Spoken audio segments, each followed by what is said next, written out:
Welcome friends, आप सभी का स्वागत है आज की हमारी एक नई वीडियो में। आज के इस वीडियो में पढ़ेंगे क्लास 8 के चैप्टर नंबर 15 को, जिसका नाम है आलेखों का परिचय। तो आइए इसकी शुरुआत करते हैं। जैसा कि हमारा चैप्टर है उसका नाम है आलेखों का परिचय। तो सबसे पहले हम जान लेते हैं कि आलेख होते क्या हैं। तो गणित में संख्याओं को दर्शाने के विभिन्न प्रकार होते हैं।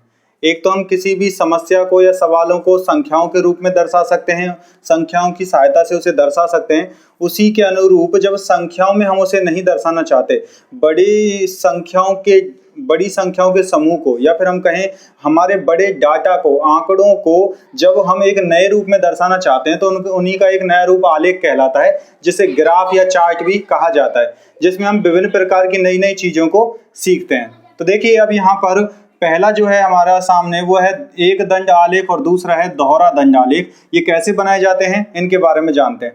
तो इनको बनाने के लिए हमें क्या करना होगा, इस प्रकार से एक सीधी रेखा खींचनी है और उसके बाद एक दूसरी रेखा इधर खींचनी है। जो एक रेखा तो होगी ऊपर से नीचे की तरफ और दूसरी रेखा होगी दाएं से बाएं की तरफ, और ये दोनों ही रेखा एक दूसरे को एक निश्चित बिंदु पर आकर काटती हैं।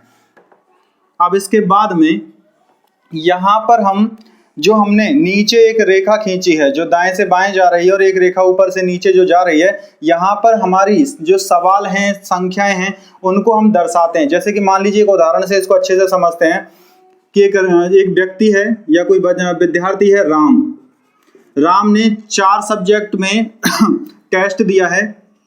तो उसकी विषय है हिंदी, दूसरी है गणित, तीसरी है अंग्रेजी, चौथी है विज्ञान।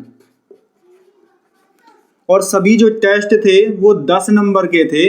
अब उसके जितने भी नंबर प्राप्त हुए, जैसे कि हिंदी में मान लीजिए उसे 6 नंबर प्राप्त हुए हैं, गणित में उसे 8 नंबर प्राप्त हुए हैं, अंग्रेजी में उसे 7 नंबर प्राप्त हुए हैं और विज्ञान में उसे 9 नंबर प्राप्त हुए हैं। तो इस प्रकार से अब यहाँ पर इस आंकड़े को कि राम के द्वारा 10 में से जितने भी नंबर प्राप्त किए गए हैं उनको हम आलेख में कैसे दर्शा सकते हैं। तो इसको हम यहाँ आलेख में आसानी से दर्शा सकते हैं। सबसे पहले क्या करेंगे, जो ऊपर से नीचे की तरफ जो ग्राफ, जो यहाँ पर ये लाइन जा रही है, इस पर हम उन संख्याओं को अंकित करेंगे ताकि ये सभी संख्याएं जो है यहाँ पर दर्शाई जा सकें। तो अगर हम इसको ध्यान से समझें, या तो हम कहें, एक काम कर सकते हैं कि यहाँ 1 से 1 2 3 4 5 कुछ इस प्रकार से संख्याओं को दर्शा सकते हैं। यदि ऐसा नहीं दर्शाना चाहते तो हम इनको 2 4 6 8 के रूप में दर्शा सकते हैं। इसे कहा जाता है पैमाना। ध्यान रहे, इसको पैमाना कहा जाता है। जब निश्चित संख्याओं के आंकड़ों को जब हम दर्शाते हैं तो उसे संख्या इस रेखा पर दर्शाने के लिए जिस प्रकार का पैमाना लेते हैं, या फिर जिस संख्या समूह को हम निश्चित करते हैं कि एक से दूसरे की दूरी कितनी रहने वाली है, उसे पैमाना कहा जाता है। तो यहाँ पर हम कहेंगे 1 इकाई बराबर से 2 अंक। तो 1 इकाई कौन सी हो सकती है, जैसे यहाँ 1 कदम आगे बढ़ेंगे हम तो वो 2 अंक के बराबर होगी। तो इसमें कहेंगे यहाँ पर ये 2 हो सकता है, इसको 4, सभी की दूरी समान रहेगी। इसको 6 कह सकते हैं, इसको 8 कह सकते हैं, इसको 10 कह सकते हैं। अब उसके बाद में हमें प्रत्येक विषय के बारे में बात करनी है। तो सबसे पहले हिंदी, अगर इसको हम यहाँ पर इसको हिंदी माने, हिंदी को हम H से लिख रहे हैं। देखिए, इसको हम हिंदी को H से लिख लेते हैं, गणित को M से, अंग्रेजी को E से और विज्ञान को S से लिख लेते हैं। तो इन सभी को कैसे दर्शाया जा सकता है, H है, H के बाद में M और M के बाद में E और E के बाद में S। अब इस प्रकार से हम इसको यहाँ पर दर्शा सकते हैं। तो देखिए, सबसे पहले क्या है, हिंदी में 6 अंक हैं, तो हमें एक रेखा ऐसी खींचनी है, एक दंड बनाना है। दंड का मतलब है एक डंडे जैसी आकृति बनानी है इस प्रकार से। और ये जो डंडे जैसी आकृति है क्या करेगी, ये 6 के लगभग बराबर है। यहाँ 6 के समान ही है ऊंचाई इसकी। इस प्रकार हम कह सकते हैं कि हिंदी में कितने नंबर हैं, 6 नंबर हैं। ऊपर की तरफ जाने वाली जो दिशा है ये अंक को दर्शाती है। तो इस प्रकार आप इसको कह सकते हैं कि अंक को दर्शाती है, और इधर की जो दिशा है ये विषय को बता रही है कि हमारी विषय जो है वो कौन कौन सी है। हिंदी है, गणित है, अंग्रेजी है और विज्ञान है। तो गणित में कितने नंबर हैं, गणित में 8 नंबर है। तो 8 के लिए क्या करेंगे, 8 लगभग यहाँ होगा। तो इस प्रकार की एक रेखा खींचेंगे और उसको स्केल सहायता से हम नीचे की तरफ मिला देंगे। अब उसके बाद तीसरा है अंग्रेजी। इंग्लिश के लिए हम क्या करने वाले हैं, अब इंग्लिश को बनाने के लिए हमें 7 की आवश्यकता है। 7 कहाँ मिलेगा, 7 जो है वो 8 से कम होता है, 6 से अधिक होता है, तो इसके मध्य बिंदु पर मिलेगा। तो इसको हम कुछ ऐसा बना सकते हैं, ये कहाँ हो सकता है, ये यहाँ हो सकता है 7 इसमें, इसको ऐसे बना सकते हैं हम। अब उसके बाद में अगले बिंदु की बात करें, साइंस विज्ञान की, विज्ञान कहाँ है, 9 है विज्ञान, 9 नंबर है तो कैसे मिलेंगे, जो 10 से कम और 8 से अधिक है तो इसको हम यहाँ बनाएंगे जो लगभग इसके बराबर यहाँ होगा। तो इसको कुछ इस प्रकार से मानकर हम यहाँ इसके साथ यहाँ बना सकते हैं। तो इस प्रकार से जो ग्राफ तैयार किया जाता है जो इस प्रकार से ग्राफ तैयार किया जाता है इसे कहा जाता है एक दंड आलेख, जिसमें एक दंड को बनाया जाता है, ये एक दंड आलेख कहलाता है। इसका प्रयोग कई प्रकार के सवालों को हल करने के लिए भी करते हैं, छोटी समस्याओं छोटे सवालों को हल करने में भी इसका प्रयोग किया जाता है और बड़े सवालों को हल करने के लिए भी इसका प्रयोग किया जाता है। अब इसके बाद देखिए, जो हमारे पास ये सवाल था कि यहाँ पर राम के पास ये सब्जेक्ट थी, ये उसकी विषय है और इसने नंबर उसको प्राप्त हुए थे 10 में। इसी के साथ में ये जो हमारा दंड आलेख है, एक दंड आलेख इस प्रकार से पूर्ण होता है। लेकिन अगर हम बात करें दोहरे दंड आलेख की तो वो कैसे काम करता है, दोहरा दंड आलेख जो होता है वो तब बनाया जाता है या फिर वो जब काम करता है जब हम दो की तुलना कर रहे होते हैं। जब इसमें हम दो की तुलना कर रहे होते हैं तब जाकर इसको बनाया जाता है। तो आइए इसको हम देखते हैं कैसे बनाएंगे। तो अब इसके बाद हम देखेंगे कि दोहरा दंड आलेख जो है वो कैसे काम करता है। तो उसके लिए क्या करेंगे, माना दूसरा व्यक्ति जो है उसका नाम श्याम है, एक विद्यार्थी है दूसरा श्याम, उसके भी हिंदी, गणित, अंग्रेजी और विज्ञान में भी उसने भी टेस्ट दिया है पूरा।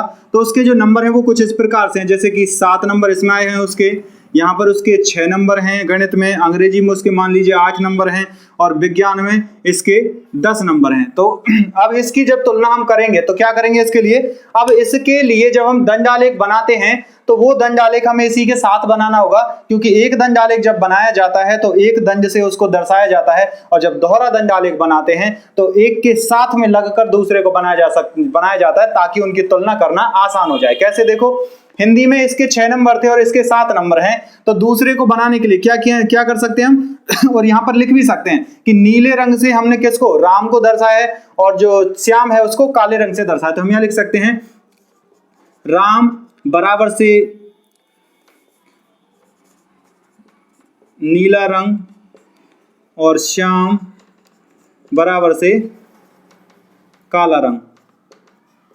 अब उसके बाद में क्या करना है, श्याम के मार्क्स जो है, जो नंबर है उसको दर्शाएंगे। तो 7 बनाने के लिए तो 6 यहाँ पर है, 7 का मिलेगा 8 और 6 के बीच में। तो इसको हम कुछ इस प्रकार से ऊपर करेंगे यहाँ से और इसको ऐसे ऊपर करने के बाद इसको आगे इसके साथ में मिला देंगे यहाँ पर नीचे तक। अब इसके बाद एक दंड आलेख यहाँ था हिंदी का, दूसरा नया दंड आलेख इसके बाद यहाँ पर बन चुका है। तो अब इसके बाद में इसको यहाँ से हम भर देंगे। तो देखिए इसको हम यहाँ से ऐसे भर सकते हैं और उसके बाद में अब आगे देखते हैं अगली सब्जेक्ट के लिए। जो गणित में देखिएगा यहाँ 8 नंबर थे और यहाँ पर 6 नंबर हैं। तो गणित के नंबर यहाँ पर हमने इसके दर्शाए हैं, जो कितने हैं 8 नंबर। 6 नंबर दर्शाने के लिए हम क्या करेंगे, बिल्कुल 6 के बराबर में एक रेखा यहाँ इसके साथ खींचेंगे और इसको नीचे की तरफ ले जाएंगे और इसको हम यहाँ से इसे काले रंग से भर देंगे। तो दूसरा है, अब इसके बाद हम यहाँ पर देख सकते हैं अंग्रेजी में यहाँ 7 नंबर थे और वहां पर 8 हैं। तो 7 यहाँ इसके पास है, 8 नंबर इससे ऊपर होंगे। तो ऊपर के लिए हम एक रेखा को इस प्रकार इसके साथ लगाकर ऊपर यहाँ खींचेंगे और इसके लिए क्या बना देंगे, एक दंड तैयार कर देंगे। तो ये जो संरचना है ये कहलाएगी 8 नंबरों के लिए। अब इसके बाद अंतिम है विज्ञान में, यहाँ 9 नंबर थे और यहाँ इसके पास में 10 नंबर है। तो विज्ञान के लिए क्या करने वाले हैं, विज्ञान के लिए 10 नंबर जो है देखिए वो यहाँ से थोड़ा ऊपर होंगे, यहाँ है लगभग, और इसके दंड आलेख को इस प्रकार से बनाएंगे। और यहाँ इन सभी को तैयार करने के बाद अब हम कह सकते हैं कि यहाँ पर दोहरे दंड आलेख जो है वो तैयार हो गए। कैसे, नीले रंग से, जो नीला रंग है वो राम के नंबरों को दर्शाता है और जो काला रंग है वो श्याम के नंबरों को दर्शाता है। और इसमें हम देख सकते हैं कि किस विषय में किसने ज्यादा बढ़ोतरी की। अगर आप ध्यान से देखें तो बस एक गणित में ही श्याम के नंबर कम है, अगर बाकी सभी सब्जेक्ट में देखा जाए तो श्याम के नंबर हिंदी में भी अधिक हैं, यहाँ इंग्लिश में भी अधिक हैं और विज्ञान में भी अधिक नंबर हैं। तो इस प्रकार से हम इस पूरे डाटा या पूरे आंकड़े को देखने की बजाय बस हम आलेख को देखकर भी पता लगा सकते हैं कि क्या हमारे जो सवाल था या फिर हमारे जो आंकड़े हैं वो क्या हमें दर्शाना चाहते हैं। तो इस प्रकार से आलेखों का उपयोग भी किया जाता है। ये था एक दंड आलेख और दोहरा दंड आलेख। तो आइए अब हम बढ़ते हैं हमारे अगले बिंदु पर, जो होगा वृत्तीय चित्र या फिर वृत्त आलेख, जिसमें हम वृत्त के बारे में जानेंगे कि एक वृत्त के अंदर कैसे आलेख बनाए जाते हैं, जिसको एक निश्चित नाम से जानते हैं, जिसे कहा जाता है पाई चार्ट। तो देखिए अब हम बढ़ते हैं हमारे अगले टॉपिक पर, वो है वृत्त चित्र या फिर पाई चार्ट। ये कैसे बनाया जाता है या फिर क्या होता है? इसे बनाने के लिए हमें व्रत के बारे में थोड़ी सी जानकारी होनी चाहिए कि व्रत के अंदर या फिर व्रत के अंतः जो कोण होता है, व्रत के अंदर जो कोण होता है, पूर्ण व्रत में बना कोण 360 डिग्री का होता है, जिसको पूर्ण कोण भी कहा जाता है। तो इसी के आधार पर व्रत में जब किसी भी प्रकार के आंकड़ों को दर्शाया जाता है तो वहां इसकी हमें आवश्यकता जरूर होती है। तो देखिए इसमें कोण जो है वो कोण कितने का होगा? कोण बराबर से है जो वो 360 डिग्री का होता है।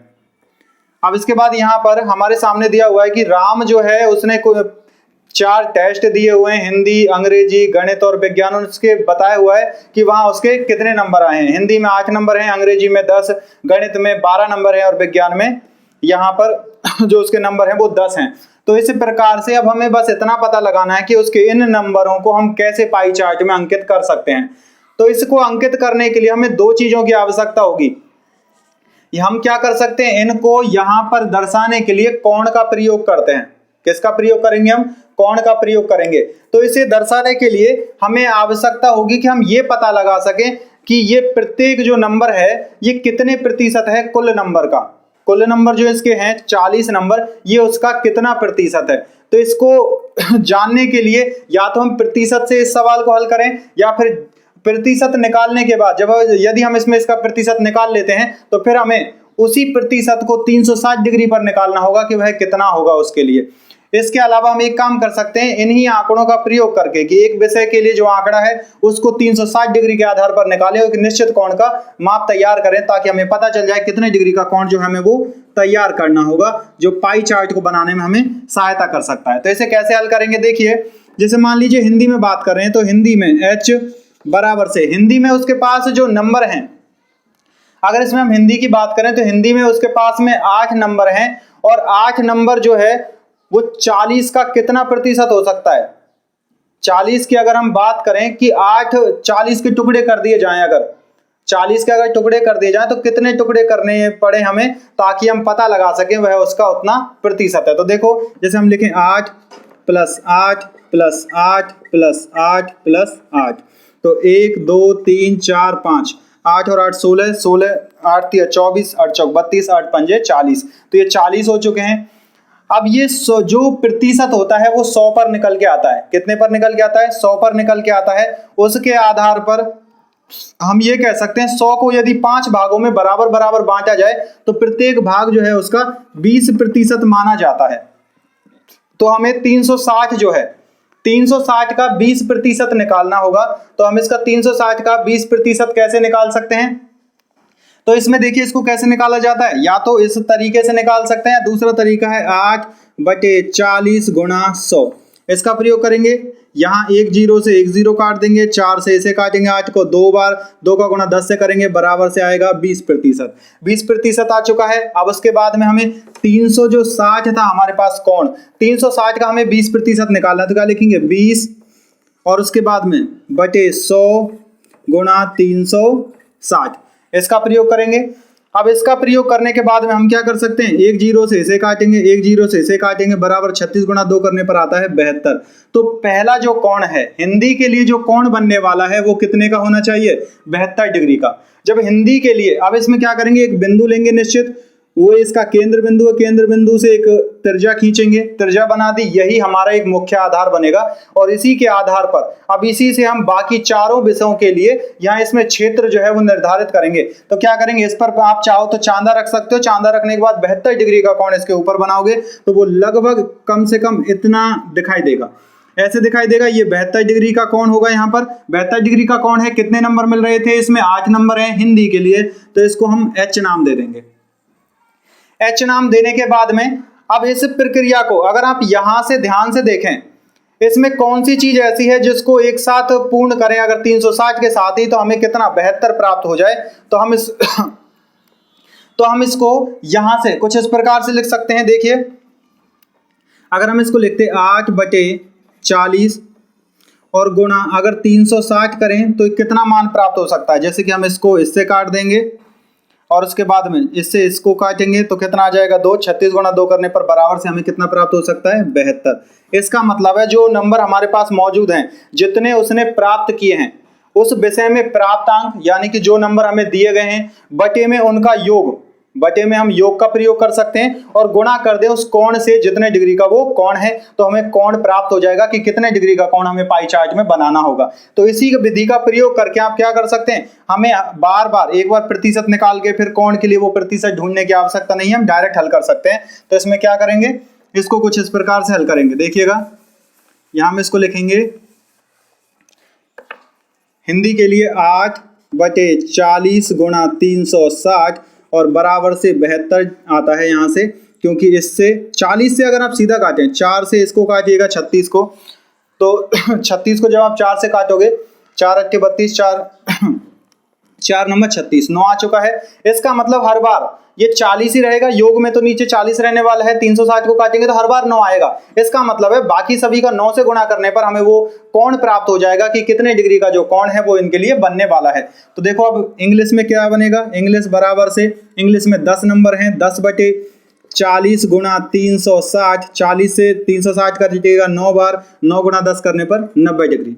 उसके बाद अगला है एम के लिए, मैथ में कितना है, गणित में 12 नंबर हैं, तो 12/40 गुणा 360 बराबर से, इससे इसे काटेंगे ये 9 बार, 12 गुणा 9 करेंगे, 12 नंबर 108। उसके बाद अगला है माँ, इसमें एस साइंस है, साइंस में कितने नंबर हैं, 10, 10/40 गुणा 360, 40 से 360 काटेंगे, 9 बार कटेगा, और उसके बाद 9 गुणा 10 करेंगे तो 90 आ जाएगा। और अगर आप इन सबको जोड़कर भी देखोगे ना, अगर आप इन सबको योग करके भी देखते हो तब भी 360 डिग्री ही प्राप्त होगा। अब इसके बाद क्या करना है, अब इसके बाद में अगर आप चाहें तो ऊपर बना सकते हैं, चाहें तो नीचे की तरफ भी बना सकते हैं, इससे आपका जो सवाल है वो गलत नहीं होगा बिल्कुल भी। तो क्या कर सकते हैं, अब हम इंग्लिश के लिए 90 डिग्री का कोण बनाएंगे, तो इंग्लिश के लिए जो 90 डिग्री का कोण बनाया जाएगा वो लगभग इस तरह से दिखाई देगा। ये इंग्लिश के लिए हो सकता है जिसमें आप लिख सकते हो 90 डिग्री, या फिर चाहो तो आप नंबर भी लिख सकते हो। उसके बाद हम दोबारा से चाहते हैं कि हम इसमें कितने डिग्री का कोण बना दे, साइंस वाला बना दे 90 डिग्री का, वो आसान रहेगा। तो साइंस का आप इसमें 90 डिग्री का यहाँ बना दीजिए, तो ये कितने का होगा 90 डिग्री, और वो किसके लिए है, साइंस के लिए। तो ये बचा हुआ जो कोण है ये, या फिर ये बचा हुआ जो भाग है वो किसके लिए हो जाएगा, गणित के लिए, एम के लिए हो जाएगा। और कोण कितने का रहेगा इसमें, जो हमने यहाँ बनाया था 108 डिग्री का, तो इसको 108 डिग्री हम कह सकते हैं। तो इसके कोण हम यहाँ लिख सकते हैं, इसके लिए कितना आया था 90 डिग्री, इसके लिए कितना आया था 108 डिग्री, इसके लिए फिर से 90 डिग्री। सबको जोड़कर देख सकते हैं, 8 और 2 और 0 और 0 ये 10 हो जाएंगे, हासिल 1। उसके बाद 9 और 1 10, 10 और 10 20, 20 और 9 29, 29 और 7 36 हो जाएगा।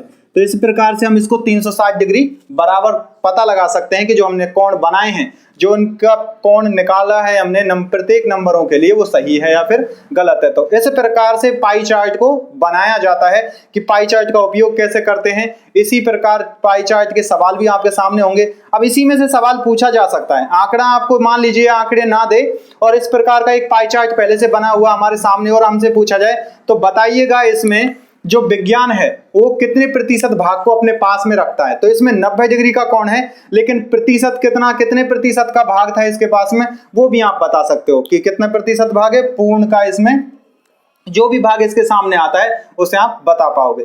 तो यहाँ पर सब कुछ हमारे सामने है, इसी प्रकार से सवालों को हल भी किया जाता है। इसके बाद आइए हम बढ़ते हैं हमारे अगले टॉपिक पर, जिसमें हम जानेंगे रेखा आलेख के बारे में, जो बिंदुओं से भी बनाया जाता है और रेखाओं से भी। तो आइए उसे समझते हैं।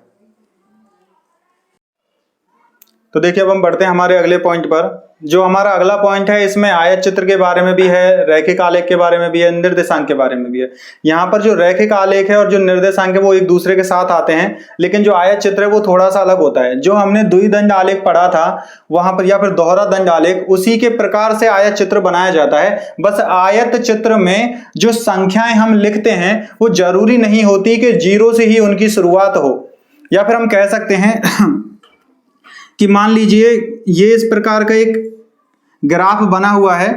अब इसमें हम यहाँ पर किसी की उम्र या किसी की लंबाई के बारे में बात कर रहे हैं, कि हम कहें कि किसी का वजन, अगर हम वजन को लेकर सवाल को पूरा करें कि एक क्लास में 5 बच्चे हैं या फिर एक ग्रुप में, एक समूह में 5 बच्चे हैं और उनका वजन जो है वो 50 के बाद शुरू होता है, 50 किलो के बाद में शुरू होता है। तो हम यहाँ क्या करेंगे, इस बात को दर्शाने के लिए हम यहाँ से थोड़ा सा हिस्सा मिटाएंगे और इसको इस ऊपर नीचे करते हुए तिरछी लाइन में लिखेंगे, जिसको इस प्रकार से जिगजैग कहा जाता है।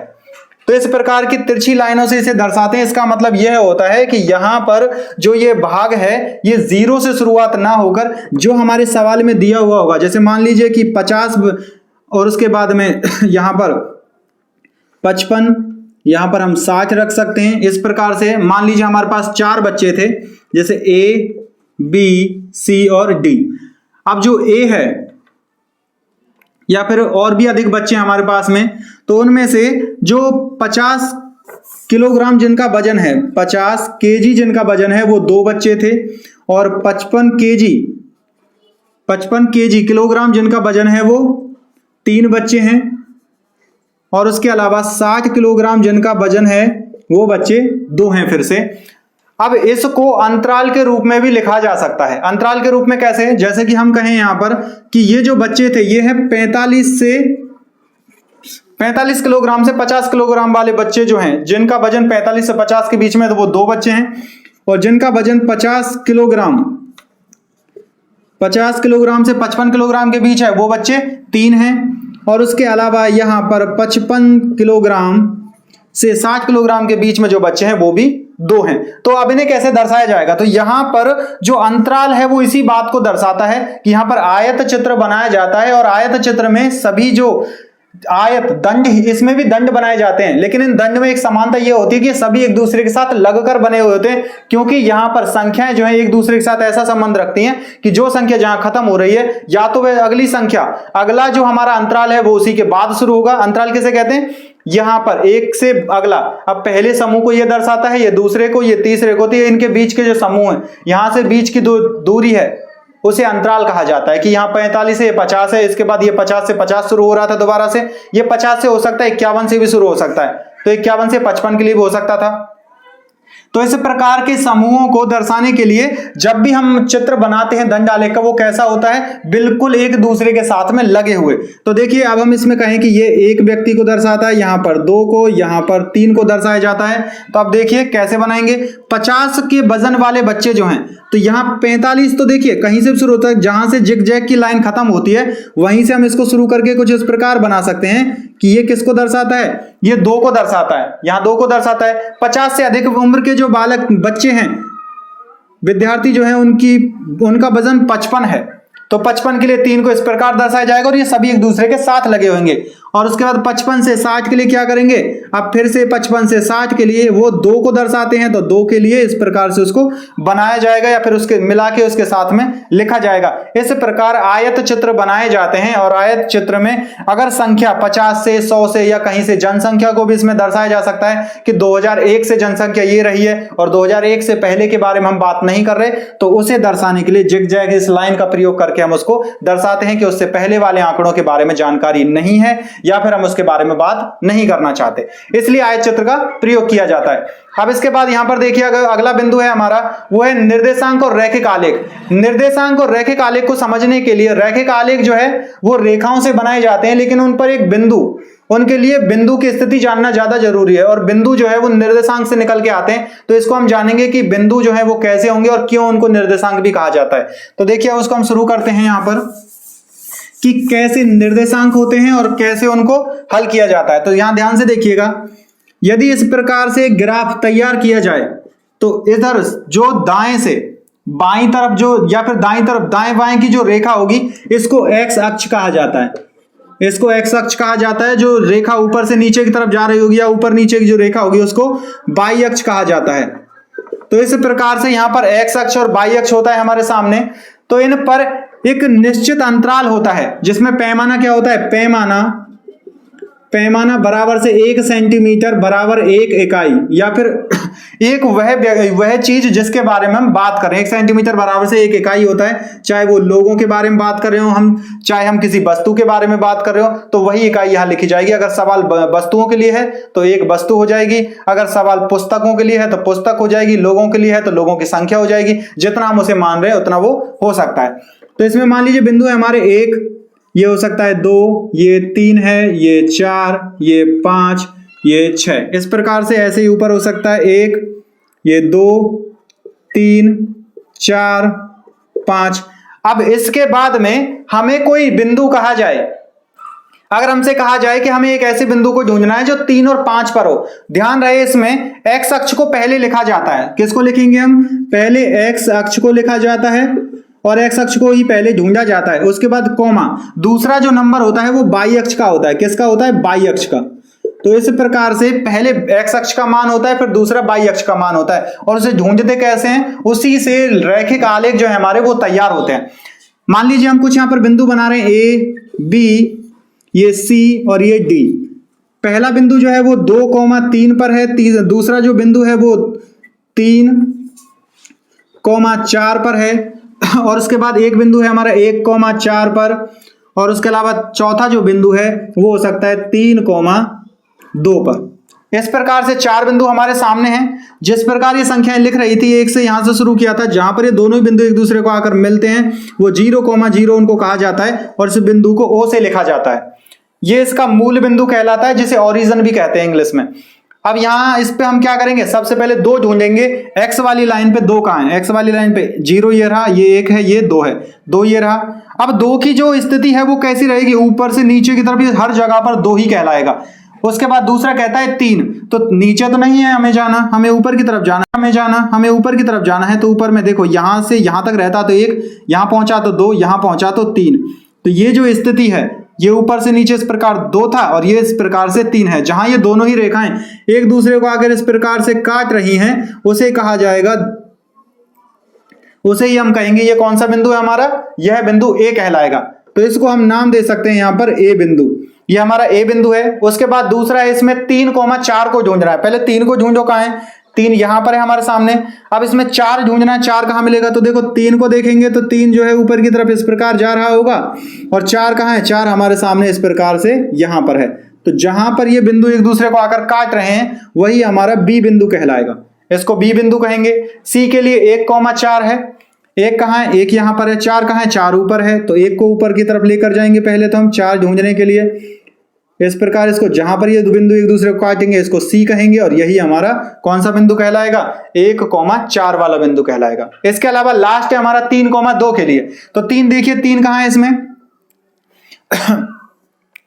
इसमें 1 2 3 यहां पर है। 2 देखते हैं, 2 कहां है? 2 1 तो इसमें ही रहा, 2 यहां पर है। तो इसी के आधार पर, इसी के बिल्कुल बराबर से रेखा जो हम खींच रहे हैं, तो ये बिंदु जो हमारे पास बनेगा इसको डी कहा जाएगा, और ये 3,2 को दर्शाता है। इनके निर्देशांक कौन से हैं? इसके निर्देशांक है 3,2। अगर तुमसे बिंदु दे दिए जाए, इस प्रकार से ये ना बताया जाए इसके निर्देशांक कहां हैं, तो इन्हें कैसे ढूंढेंगे हम, या फिर इनको कैसे जानेंगे कौन से हैं? तो इसमें ध्यान से देखिए कैसे दर्शाए गए हैं। सबसे पहले इस बिंदु की अगर हम बात करें ए वाले की, तो इसमें ऊपर से नीचे की तरफ आओ और देखो ये 2 कौन से नंबर पर है? तो नीचे की तरफ आकर दिख रहा है हमें 2 पर है, तो पहले इसको लिखा जाएगा 2 में, तो मतलब 2 कोमा। उसके बाद फिर देखो ये वाई अक्ष पर कितने पर है? 3 पर है, तो फिर लिखेंगे हम 3। तो इस प्रकार इसके निर्देशांक तैयार होते हैं 2,3। ऐसा ही इसके लिए कितना होगा? 3,4, और इसके लिए तैयार होता है सी वाले बिंदु के लिए 1,4। इस प्रकार हमें इसके निर्देशांक जो है वो प्राप्त होते हैं। इन्हीं निर्देशांकों का प्रयोग करके इन्हें निर्देशांक कहा जाता है, क्योंकि ये क्या करते हैं? किसी भी ग्राफ पर हमें किसी निश्चित बिंदु की स्थिति को दर्शाते हैं, इसीलिए इसको निर्देशांक कहा जाता है। जो अंक हमें निर्देशित करते हैं, जो हमें निर्देश देते हैं, उनको निर्देशांक कहा जाता है। अब रैखिक आलेख देखिएगा कैसे बनाया जाता है। मान लीजिए अगर इसी का हम रैखिक आलेख समझें, तो रैखिक आलेख इसके लिए कैसे काम करेगा? तो इसको एक बार मिटा देते हैं अब उसके बाद में हम जो बिंदु ढूंढ रहे थे, मान लीजिए हम इसमें बिंदु जो है इनको ना बनाकर, या फिर इन्हीं को अगर हम बनाएं, तो इनको बनाइएगा, देखो कैसे मिलेंगे दोबारा से। अब हम लाइन नहीं खींचेंगे, डायरेक्ट बनाएंगे। 2 3 कहां मिलेगा? 2 यहां पर है, 3 कहां है? 3 ऊपर यहां मिलेगा हमें। दूसरा देखो 3,4 है, 3 कहां है? 3 यहां है। 4 कहां मिलेगा? 4 ऊपर मिलेगा। इस प्रकार से 3 4 यहां पर है। फिर है 1 4, 1 कहां पर है? 1 यहां है। 4 कहां है? 4 ऊपर की तरफ है, यहां है, यहां मिला दो इससे। उसके बाद 3 2 है, 3 कहां है? 3 यहां है। 2 कहां पर है? 2 यहां पर दिया हुआ है, इसको यहां मिला देते हैं इससे। अब इस प्रकार से हमारे सामने जो स्थिति है, इस स्थिति का प्रयोग करके, या फिर इसको 4 3 की जगह पर 5 कर दिया जाए अगर, तो 5 से ये कैसे बनेगा? 5 यहां पर है, और उसके बाद कितने पर जाना है? 5 और 2 पर। 2 यहां पर है, 5 यहां पर, ये बिंदु मिलेगा हमें लगभग यहां पर। अब इनको रैखिक आलेख में कैसे परिवर्तित किया जाता है? रैखिक आलेख में परिवर्तित करने के लिए क्या करना होता है? हमें इनको बिंदुओं को बस स्केल की सहायता से और एक रेखा के द्वारा मिला देना है। तो इसको इससे मिला दो, ये मिला दिया, इसको इस वाले से मिला दो, ये मिला दिया, और इसको इस वाले से मिला दो, ये मिला दिया। तो अब जो ये संरचना बन रही है ये हमें बता रही है कि कौन से बिंदु ऊपर की तरफ जा रहे थे और कौन से नीचे की तरफ जा रहे हैं। यहां ये बिंदु ऊपर था लेकिन ये दूसरा तो नीचे गया है, फिर उसके बाद ग्राफ ऊपर जा रहा है फिर नीचे जा रहा है। इसका प्रयोग बहुत अधिक रूप में किया जाता है। कैसे किया जाता है? कंपनी में जब भी कभी उनकी ग्रोथ को दर्शाना हो, ग्रोथ का मतलब होता है उनकी तरक्की, कि कंपनी कितना बेहतर परफॉर्मेंस कर रही है, कितना बेहतर काम कर रही है, वह कंपनी का जो टर्नओवर है कि जो सामान वह बनाती है वो किस प्रकार से मार्केट में काम कर रहा है, अच्छे से काम कर रहा है नहीं कर रहा है, या फिर लोग उनके सामान को पसंद कर रहे हैं या नहीं, उसको इस ग्राफ के द्वारा दर्शाया जाता है। आपने अभी कुछ टाइम पहले ही या फिर आपने कभी ना कभी तो सुना होगा स्टॉक मार्केट के बारे में। जो स्टॉक मार्केट में ग्राफ होता है वो भी कुछ इस प्रकार से ही काम करता है। वहां पर भी ये लाइनें ही हमें बताती हैं कि जो किसी भी विशेष निश्चित वस्तु के बारे में हम जब जानकारी ले रहे होते हैं तो उसका जो ग्राफ है वो कैसे काम करता है। तो इसको ग्राफ के रूप में सबसे अधिक जाना जाता है और यह हमारे लिए बहुत महत्वपूर्ण होता है। इसी को बड़े से बड़े आंकड़ों को समझने के लिए जब हम पूरी जानकारी उसके बारे में नहीं रखना चाहते तो बस इसको एक फोटो लेकर हम देख सकते हैं कि हाँ, इसको हम कभी भी देखेंगे तो हमें पता चल जाएगा कि उस बिंदु पर, उस निश्चित बिंदु पर हमें बढ़ोतरी मिली थी या फिर अगले ही क्षण हमें कमी का सामना करना पड़ा है। तो देखिए, पहले मान कैसा था? बढ़ा था, फिर मान कम हो गया, फिर मान बढ़ा है, फिर उसके बाद बहुत ज्यादा कम हो गया।